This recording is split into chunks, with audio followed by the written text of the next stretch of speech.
अस्सलाम वालेकुम स्टूडेंट्स। देखते हैं आज हम आपकी उर्दू दरसी किताब में जिस तरीक़े से आपने शायद 10वीं जमात में देखा होगा, आपको हिस्से नसर होता है, हिस्से नज़्म होता है और इजाफ़ी मुताला होता है, उसी तरह से आपको 11th स्टैंडर्ड में उर्दू में भी हिस्से नसर रहेगा, हिस्से नज़्म रहेगा और इजाफ़ी मुताला रहेगा।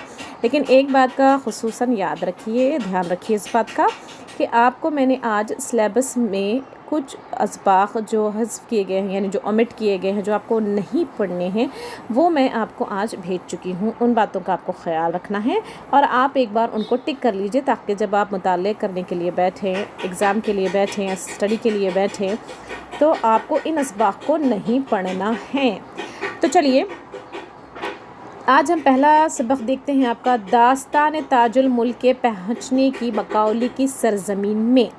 अब आप याद रखिए, शायद आपको उर्दू की दरसी किताब जो कि 10th स्टैंडर्ड में थी उसी तरह से यहाँ पर स्टेप्स भी दिए गए होंगे, लेकिन आपको 11th स्टैंडर्ड में इस तरह है। पेश दर्स रहेगा आपको, सबसे पहले हर सबक में यही रहेगा आपको, और दूसरा रहेगा जान पहचान। पेश दर्स में आपको जो नावल है या ड्रामा है या नज़म है, मज़मून है, अफसाना है, उसके बारे में थोड़ा सा एक बैकग्राउंड आपको बताया जाएगा। और जान पहचान आपको सिर्फ़ और सिर्फ शायर के बारे में, राइटर के बारे में, अफसाना निगार के बारे में, नावल निगार के बारे में बताई जाएगी। तो यहाँ पर एक दास्तान है जो कि लिखी गई है निहाल चंद लाहौरी ने। तो अब हम देखते हैं सबसे पहले पेश दर्स। उर्दू में दास्तान गोई की इब्तिदा दक्कन से हुई। दक्कनी में लिखी गई मुल्ला वजी की सबरस को उर्दू की पहली दास्तान तस्लीम किया गया है। दास्तान में क़िस्सा दर क़िस्सा कहानी आगे बढ़ती है।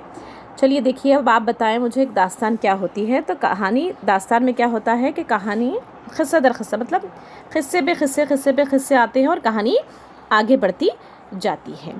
उमूमन इसकी नज़र मुक़फ़ा होती है। इसका हीरो देवियों, जन्नों, परियों, जंगली जानवरों, समंदी अफरीतियों और जादूगरों का मुकाबला करते हुए, तो यहाँ पर क्या करता है हीरो जो भी होता है दास्तान में, वो जादूगरों को, जिनों का, परियों का, जानवरों का मुकाबला करते हुए को वो बयाबान को तय करता और अपनी मंजिल मकसूद तक पहुँचता है। यानी कि उसका रास्ता इतना आसान नहीं होता है कि सारी मुश्किलें उसके रास्ते में आती हैं और तब कहीं जाकर वो अपने मंजिल मकसूद तक पहुँचता है। किसमें? दास्तान में।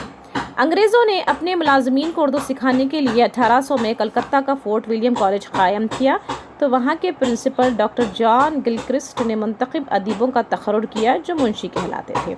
अब देखिए, उर्दू जो है वो अंग्रेज़ों को भी सीखनी थी, तो अंग्रेज़ों ने क्या किया, अपने मुलाजमीन को 1800 में फोर्ट विलियम कॉलेज जो काफ़ी मशहूर कॉलेज है, वहाँ पर जो प्रिंसिपल थे डॉक्टर जॉन गिलक्रिस्ट, उनको मुंतखब किया, उनका तखर्रुर किया और बोला उनको कि हमारे जो मुलाजमीन हैं उनको उर्दू सिखानी है, आप उनके अलग अलग लोगों का तखर्रुर कीजिए। ये लोग दर्स व तदरीस के साथ निसाबी किताबें भी तैयार करते थे। मीर अमन, हैदर बख्श हैदरी, मीर बहादुर अली हुसैनी, लल्लू लाल, निहाल चंद लाहौरी, मिर्ज़ा अली लुत्फ़, बेनी नारायण जहाँ वगैरह फोर्ट विलियम कॉलेज के अहम मुसन्निफ़ों में शुमार होते हैं।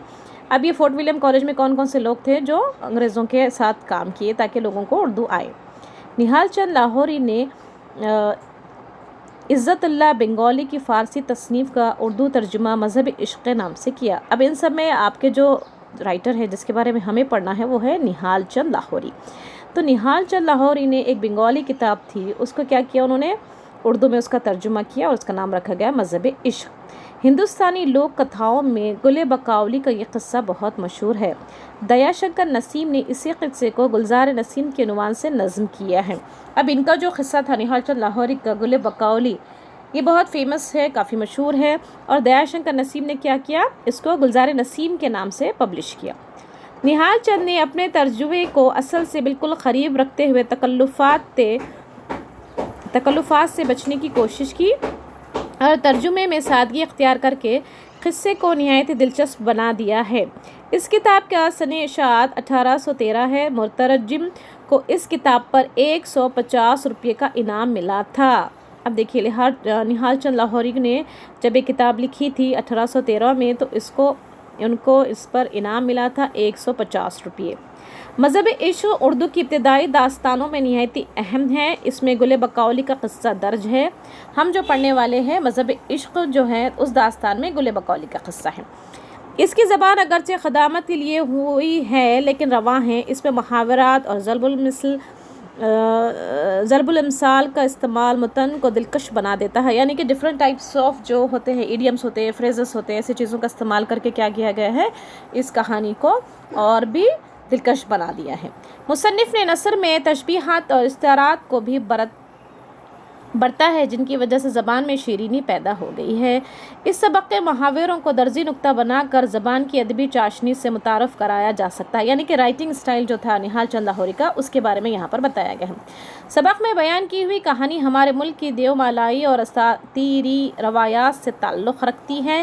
داستان میں بالعموم دیویوں، جادوگروں، شعبدہ بازوں، جنوں اور پریوں جیسے مافوق الفطرت کرداروں کا ذکر ہوتا ہے۔ اس داستان میں بھی پہاڑی دیو کا ذکر متحیر کر دینے والا ہے، یعنی کہ اس کہانی میں جو آج ہم پڑھنے والے ہیں اس میں بھی کوئی ایک پہاڑی دیوی یا دیوتا موجود ہے۔ چلیے اب ہم اس جو رائٹر ہیں ان سے تھوڑی سی جان پہچان کروا لیتے ہیں۔ نہال چند لاہوری کا اجداد کا تعلق دلی سے، اجداد یعنی ان کے آبا و اجداد کہاں، دلی میں رہتے تھے، وہ دلی میں پیدا ہوئے، لیکن جان گلکرسٹ نے ان کا وطن باراسود بتایا ہے۔ دلی کی تباہی کے بعد نہال چند لاہوری چلے گئے، اس لیے لاہوری کہلائے، یعنی کہ اس کے بعد جب دلی تباہ ہو گئی، یعنی کہ جب پارٹیشن ہو گیا، اس سے پہلے انہوں کہاں چلے گئے تھے، ان کے آبا و اجداد لاہور چلے گئے تھے، اس لیے ان کا سرنیم کیا پڑ گیا، لاہوری۔ 1802 میں ایک انگریزی افسر کی وساطت سے انہوں نے فورٹ ولیم کالج کلکتہ میں ملازمت اختیار کی۔ ان کی تاریخ پیدائش اور وفات کے متعلق وثوق سے کچھ کہا نہیں جا سکتا۔ چلیے میں یہاں پر اپنا ویڈیو ختم کرتی ہوں، ایک بار آپ ضرور مطالعہ کر لیجئے۔ اس جو ریڈنگ میں آپ کو بتا رہی ہوں ایک بار اس کو دیکھیے۔ میں تھوڑا سا یہ 2-3 لائن تھوڑا سا اور آگے کنٹینیو کر لیتی ہوں۔ راوی شیرین زبان یہ داستان یوں بیان کرتا ہے کہ تاج الملک سے ٹھاٹھ قلندرانہ کیا اور چہرے پر راکھ مل، پھر خدا کا نام لے کر چل نکلا۔ راوی شیریں زبان یعنی کہ میٹھی زبان میں بتا رہا ہے داستان کو کہ تاج الملک نام کا جو شخص ہے وہ کیا ہوا، ایک دم ٹھاٹھ قلندرانہ کیا، بنداس ایک دم بنا کسی ڈرے، نیڈر پن سے ایک دم کیا ہوا، چہرے پر راکھ مل کر یعنی بنا ڈرے کسی سے خدا کا نام لے کر وہ آگے نکل پڑا۔ بعد کئی روز کے ایک ایسی وادی پر خار میں کہ جس کی انتہا نہ تھی، تاریکی سے ہرگز دن رات میں فرق معلوم نہ ہوتا تھا۔ اب ایسا بعد کئی دن گزرنے کے بعد وہ ایسی جگہ آ گیا جہاں پر اتنا اندھیرا تھا کہ دن اور رات میں فرق محسوس نہ ہوتا تھا۔ سپیدی اور سیاہی میں ذرہ بھی امتیاز نہ کیا جاتا تھا، یعنی کہ وائٹ کیا ہے اور بلیک کیا ہے کچھ سمجھ نہیں آ رہا تھا۔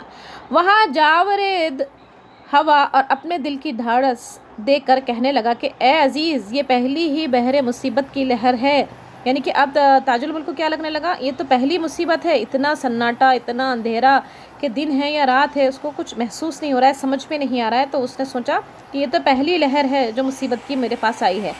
تجھ کو تو ابھی دریا کا دریا تیرنا ہے، یعنی کہ ابھی بہت کچھ دریا کا دریا تیرنا ہے سے کیا مراد ہے، یہاں پر دریا کا دریا تیرنے سے مراد ابھی تو بہت دور تک مجھے جانا ہے۔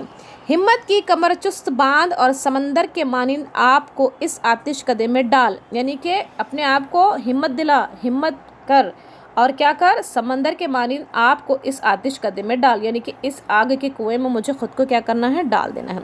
دیکھ تو خدا کیا کرتا ہے، پھر اس کے بعد دیکھ خدا تیری کیسی مدد کرتا ہے۔ میں یہاں پر روکتی ہوں۔